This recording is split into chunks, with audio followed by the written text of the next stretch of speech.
शांति 26/5/2025 प्रातः मुरली। ओम शांति। बाप दादा मधुबन। बाबा आज कह रहे हैं, मीठे बच्चे, तुम्हें संग बहुत अच्छा करना है। बुरे संग का रंग लगा तो गिर पड़ेंगे। कुसंग बुद्धि को तुच्छ बना देता है। मीठे बच्चे, तुम्हें संग बहुत अच्छा करना है। बुरे संग का रंग लगा तो गिर पड़ेंगे। कुसंग बुद्धि को तुच्छ बना देता है। प्रश्न, अभी तुम बच्चों को कौन सी उछल आनी चाहिए? उत्तर, तुम्हें उछल आनी चाहिए कि गांव-गांव में जाकर सर्विस करे। तुम्हारे पास जो कुछ है वो सेवा अर्थ है। बाप बच्चों को राय देते हैं, बच्चे, इस पुरानी दुनिया से अपना पल्लव आज़ाद करो। कोई चीज़ में ममत्व नहीं रखो। इनसे दिल नहीं लगाओ। गीत, इस पाप की दुनिया से। ओम शांति। पाप आत्माओं की दुनिया और पुण्य आत्माओं की दुनिया, नाम आत्माओं का ही रखा जाता है। अभी यहाँ दुख है तब पुकारते हैं। पुण्य आत्माओं की दुनिया में पुकारते नहीं कि कहाँ ले चलो। तुम बच्चे समझते हो ये कोई पंडित व सन्यासी शास्त्रवादी आदि नहीं सुनाते। ये खुद भी कहते हैं, मैं यह ज्ञान नहीं जानता था। रामायण आदि शास्त्र तो ढेर पढ़ते थे, बाकी ये ज्ञान हम तुमको सुनाते हैं। ये भी सुनते हैं। अभी ये है पाप आत्माओं की दुनिया। पुण्य आत्माओं के लिए सिर्फ कहेंगे ये होकर गए हैं, बस पूजा करके आ जाएंगे, शिव की पूजा करके आएंगे। तुम बच्चे अब किसकी पूजा करेंगे? तुम जानते हो उंच से उंच भगवान शिव है। वो है ओबीडियंट बाप, टीचर, ओबीडियंट प्रिसेप्टर। साथ ले जाने की गारंटी और कोई गुरु आदि कर न सके। सो भी वो कोई सबको थोड़ी ही ले जाएंगे। अभी तुम सम्मुख बैठे हो। यहाँ से अपने घर में जाने से भी तुम भूल जाएंगे। यहाँ सम्मुख सुनने से मज़ा आएगा। बाप घड़ी घड़ी कहते हैं, बच्चे, अच्छी रीति पढ़ो, इसमें गफलत नहीं करो, कुसंग में नहीं फंसो, नहीं तो और ही तुझ बुद्धि हो जाएंगे। बच्चे जानते हैं हम क्या थे, क्या पाप किए, अब हम ये देवता बनते हैं। ये पुरानी दुनिया खत्म होनी है, फिर यहाँ मकान आदि की क्या परवाह रखनी है। इस दुनिया का जो कुछ है वो भूलना है, नहीं तो रुकावट डालेंगे। इसमें दिल लगता नहीं। हम नई दुनिया में अपने हीरे जवाहरातों के महल जाकर बनाएंगे। यहाँ के पैसे आदि कोई चीज़ अच्छी लगती होगी तो शरीर छोड़ते समय उसमें मोह चला जाएगा। हमारा हमारा करेंगे तो वो पिछाड़ी में सामने आ जाएगा। ये तो सब यहाँ खत्म हो जाने हैं। हम अपनी राजधानी में आ जाएंगे। इससे क्या दिल लगानी है? वहाँ बहुत सुख रहता है, नाम ही है स्वर्ग। अभी हम चले अपने वतन। ये तो रावण का वतन है, हमारा नहीं। इनसे छूटने का पुरुषार्थ करना है। पुरानी दुनिया से पल्लव आज़ाद कराते हैं, इसलिए बाप कहते हैं, कोई चीज़ में ममत्व नहीं रखो। पेट कोई जास्ती नहीं मांगता। फालतू चीज़ों पर खर्चा बहुत होता है। तुम बच्चों को सर्विस करने के लिए उछल आनी चाहिए। कई बच्चे हैं जिनको गांव-गांव में सर्विस करने का शौक है। बाकी जिसको सर्विस का शौक नहीं, उनके क्या काम के कहेंगे। जैसे बाप वैसे बच्चों को बनना चाहिए। बाप का ही परिचय देना है। बाप को याद करो और बाप से वर्षा लो। बच्चों को शौक होता, हम बाबा की सर्विस पर जाते हैं, तो बाप भी हिम्मत बढ़ाते हैं। बाप आए हैं सर्विस पर, सर्विस के लिए सब कुछ है। ये तो बाप का परिचय सबको देना है। बाप एक ही है। भारत में आया था, भारत में देवताओं का राज्य था। कल की बात है, लक्ष्मी नारायण का राज्य था, फिर राम सीता का, फिर वाम मार्ग में गिरे, रावण राज्य शुरू हुआ, सीढ़ी नीचे उतरे, अब फिर चढ़ती कला। सेकंड की बात है। एक होता है रियल लव, दूसरा होता है आर्टिफिशियल लव। रियल लव बाप से तब हो जब अपने को आत्मा समझे। अब तुम बच्चों का इस दुनिया में आर्टिफिशियल लव है। ये तो खत्म होनी है। सर्विस करने वाले कभी भूख नहीं मर सकते, तो सर्विस का बच्चों को शौक रखना चाहिए। तुम्हारी ईश्वरीय मिशन बड़ी सहज है। कोई समझते नहीं कि धर्म कैसे स्थापन होता है। क्राइस्ट आया, क्रिश्चियन धर्म स्थापन किया, धर्म बढ़ता गया, उसकी मत पर चलते चलते गिरते आए। अब तुम बच्चों को देही अभिमानी बनना है। आधा कल्प रावण राज्य है में हम बाप को भूल गए। अब बाप ने आकर सुजाग किया है। बाबा कहते ड्रामा अनुसार तुमको गिरना ही था, तुम्हारा भी दोष नहीं। रावण राज्य में दुनिया की ऐसी हालत हो जाती है। बाप कहते हैं अब मैं आया हूं पराने, तुम फिर से अपनी राजाई लो। मैं और कोई तकलीफ नहीं देता हूँ। एक तो बाजार की छीछी गंदी चीजें ना खाओ और मामेकम याद करो। अभी तुम बच्चे जानते हो ये ड्रामा का चक्र है जो फिर रिपीट होगा। तुम्हारी बुद्धि में ड्रामा के आदि मध्य अंत का ज्ञान है। तुम कोई को भी समझा सकते हो। पहले तो बाप की याद रहनी चाहिए। सर्विस के लिए आपस में मिलकर साथी बना लेना चाहिए। माताओं को भी निकलना चाहिए। इसमें डरने की कोई बात नहीं है। चित्र आदि सब तुमको मिलेंगे। तुम्हारी सर्विस जास्ती होगी। कहेंगे आप चले जाते हो, फिर हमको कौन सिखाएंगे। बोलो हम सर्विस करने के लिए तैयार है। मकान आदि का प्रबंध करो। बहुतों के कल्याणार्थ निमित्त बन जाएंगे। बाबा सर्विस का उमंग दिलाते हैं। बच्चों में हिम्मत है तो सर्विस भी बढ़ती है। ये कोई मेला नहीं है जो 10-15 दिन मेला चला फिर खलास। ये मेला तो चलता ही रहता है। यहाँ आत्माओं और परमात्मा का मिलन है, जिसको ही सच्चा मेला कहा जाता है। वो तो अभी चल ही रहा है। मेला बंद तब होगा जब सर्विस पूरी होगी। ड्रामानुसार बच्चों को सर्विस का बड़ा शौक चाहिए। जो बेहद के बाप में नॉलेज है वो बच्चों की बुद्धि में है। ऊंचते ऊंच बाप से हम कितना ऊंच बनते आए हैं। ऐसे ऐसे अपने से बातें करनी है। आपस में सेमिनार करना है। बाबा से राय कर सर्विस में लग जाओ।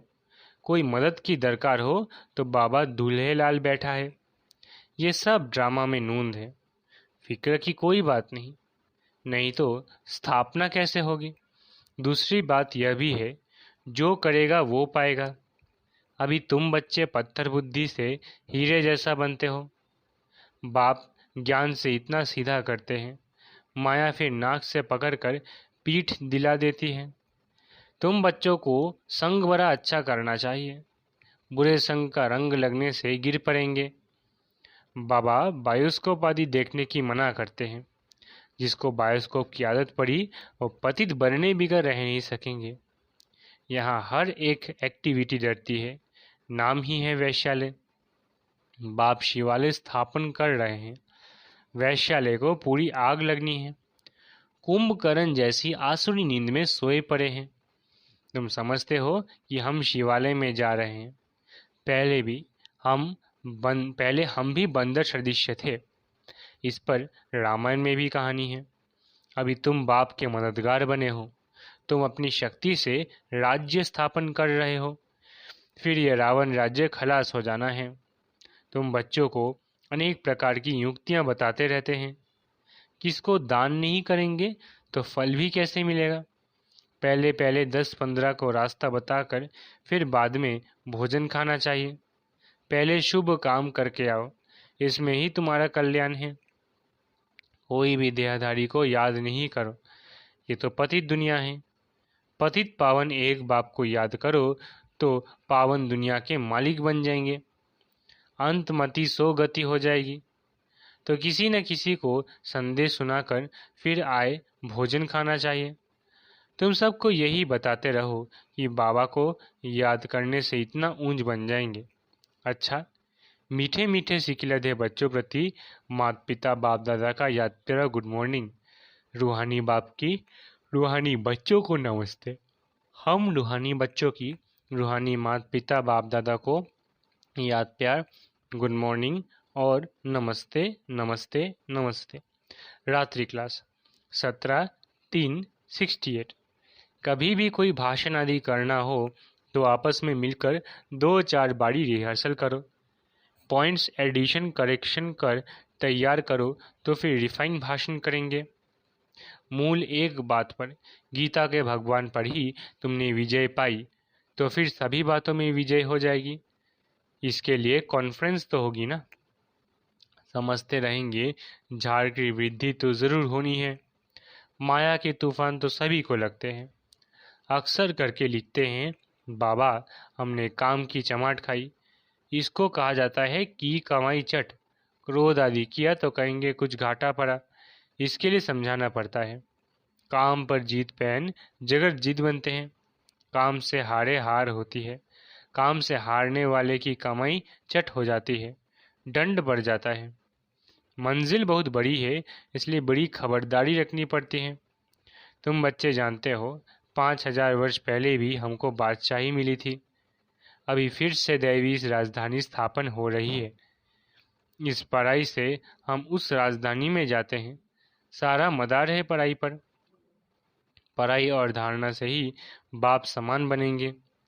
रजिस्टर भी चाहिए ना, जो मालूम पड़े कि इतनों को आप समान बनाया। जितना जास्ती धारणा करेंगे उतना ही मीठा बनेंगे। बहुत लवली बच्चे चाहिए।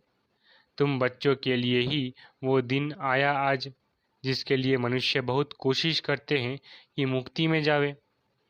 बाप सभी को इकट्ठा ही मुक्ति, जीवन मुक्ति देते हैं। जो देवता बनने का पुरुषार्थ करते हैं वही जीवन मुक्ति में आएंगे, बाकी सभी मुक्ति में जाएंगे। हिसाब एक्यूरेट नहीं निकाल सकते। कोई तो रहेंगे भी, विनाश का साक्षात्कार करेंगे। ये सुहावना समय भी देखेंगे। हर बात में पुरुषार्थ करना होता है। ऐसे भी नहीं याद में बैठेंगे तो काम हो जाएगा, मकान मिल जाएगा। नहीं, वो तो ड्रामा में जो है वही होता है। आश नहीं रखनी चाहिए, पुरुषार्थ करना होता है। बाकी होता तो वही है जो ड्रामा में नूंद है। आगे चल तुम्हारी वृत्ति भी भाई भाई की हो जाएगी। जितना पुरुषार्थ करेंगे उतना वो वृत्ति रहेगी। हम अशरीरी आए थे, 84 जन्म का चक्र पूरा किया। अब बाप कहते हैं कर्मातीत अवस्था में जाना है। तुमको वास्तव में किसी से भी शास्त्रों आदि पर विवाद करने की दरकार नहीं है। मूल बात है याद की और सृष्टि के आदि मध्य अंत को समझना है। चक्रवर्ती राजा बनना है। इस चक्र को ही सिर्फ समझना है। इनका ही गायन है सेकंड में जीवन मुक्ति। तुम बच्चों को वंडर लगता होगा, आधा कल भक्ति चलती है। ज्ञान रिंचक नहीं, ज्ञान है ही बाप के पास। बाप द्वारा ही जानना है। ये बाप कितना अनकॉमन है, इसलिए कोटों में कौ निकलते हैं। वो टीचर्स ऐसे थोड़ी ही कहेंगे। ये तो कहते हैं मैं ही बाप टीचर गुरु हूँ, तो मनुष्य सुनकर वंडर खाएंगे। भारत को मदर कंट्री कहते हैं क्योंकि अम्बा का नाम बहुत बाला है। अम्बा के मेले भी बहुत लगते हैं। अम्बा मीठा अक्षर है। छोटे बच्चे भी माँ को प्यार करते हैं ना, क्योंकि माँ खिलाती पिलाती संभालती है। अब अम्बा का बाबा भी चाहिए ना। ये तो बच्ची है अडॉप्टेड, इनका पति तो है नहीं। ये नई बात है ना। प्रजापिता ब्रह्मा जरूर एडॉप्ट करते होंगे। ये सभी बातें बाप ही आकर तुम बच्चों को समझाते हैं। कितना मेला लगता है, पूजा होती है, क्योंकि तुम बच्चे सर्विस करते हो। मम्मा ने जितने को पढ़ाया होगा उतना और कोई पढ़ा न सके। मम्मा का नामाचार बहुत है, मेला भी बहुत लगता है। अभी तुम बच्चे जानते हो, बाप ने ही आकर रचना के आदि मध्यांत का सारा राज तुम बच्चों को समझाया है। तुमको बाप के घर का भी मालूम पड़ा है। बाप से ही लव है, घर से भी लव है। ये ज्ञान तुमको अभी मिलता है। इस पढ़ाई से कितनी कमाई होती है, तो खुशी होनी चाहिए ना। और तुम हो बिल्कुल साधारण। दुनिया को पता नहीं है, बाप आकर ये नॉलेज सुनाते हैं। बाप ही आकर सभी नई नई बातें बच्चों को सुनाते हैं। नई दुनिया बनती है बेहद की पढ़ाई से। पुरानी दुनिया से वैराग्य आ जाता है। तुम बच्चों के अंदर में ज्ञान की खुशी रहती है। बाप को और घर को याद करना है। घर तो सभी को जाना ही है। बाप तो सभी को कहेंगे ना, बच्चों हम तुमको मुक्ति जीवन मुक्ति का वर्षा देने आया हूँ, फिर भूल क्यों जाते हो? मैं तुम्हारा बेहद का बाप हूँ, राजयोग सिखलाने आया हूँ। तो क्या तुम श्रीमत पर नहीं चलेंगे? फिर तो बहुत घाटा पड़ जाएगा। यह है बेहद का घाटा। बाप का हाथ छोड़ा तो कमाई में घाटा पड़ जाएगा। अच्छा, गुड नाइट, ओम शांति। धारणा के लिए मुख्य सार। पहला, इस दुनिया का जो कुछ है उसे भूलना है। बाप समान ओबीडियंट बन सर्विस करनी है। सबको बाप का परिचय देना है। दूसरा, इस पतित दुनिया में अपने आप को कुसंग से बचाना है। बाजार का गंदा भोजन नहीं खाना है। बायोस्कोप नहीं देखना है। वरदान, त्रिकालदर्शी स्टेज द्वारा व्यर्थ का खाता समाप्त करने वाले सदा सफलता मूर्त भव। त्रिकालदर्शी स्टेज द्वारा व्यर्थ का खाता समाप्त करने वाले सदा सफलता मूर्त भव। त्रिकालदर्शी स्टेज पर स्थित होना अर्थात हर संकल्प, बोल व कर्म करने के पहले चेक करना कि यह व्यर्थ है या समर्थ है। व्यर्थ 1 सेकंड में पद्मों का नुकसान करता है, समर्थ 1 सेकंड में पद्मों की कमाई करता है। सेकंड का व्यर्थ भी कमाई में बहुत घाटा डाल देता है, जिससे कि हुई कमाई भी छिप जाती है। इसलिए एक कालदर्शी हो कर्म करने के बजाय त्रिकालदर्शी स्थिति पर स्थित होकर करो तो व्यर्थ समाप्त हो जाएगी और सदा सफलता मूर्त बन जाएंगे। स्लोगन, मान शान और साधनों का त्याग ही महान त्याग है। स्लोगन, मान शान और साधनों का त्याग ही महान त्याग है। अव्यक्त इशारे, रूहानी रॉयल्टी और प्योरिटी की पर्सनैलिटी धारण करो। जैसे देह और देही दोनों अलग अलग 2 वस्तुएं हैं, लेकिन अज्ञानवश दोनों को मिला दिया है। मेरे को मैं समझ लिया और इसी गलती के कारण इतनी परेशानी, दुख और अशांति प्राप्त की है। ऐसे ही ये अपवित्रता और विस्मृति के संस्कार जो ब्राह्मणपन के नहीं शूद्रपन के हैं, इनको भी मेरा समझने से माया के वश हो जाते हो और फिर परेशान होते हो। अच्छा, ओम शांति। शुक्रिया बाबा।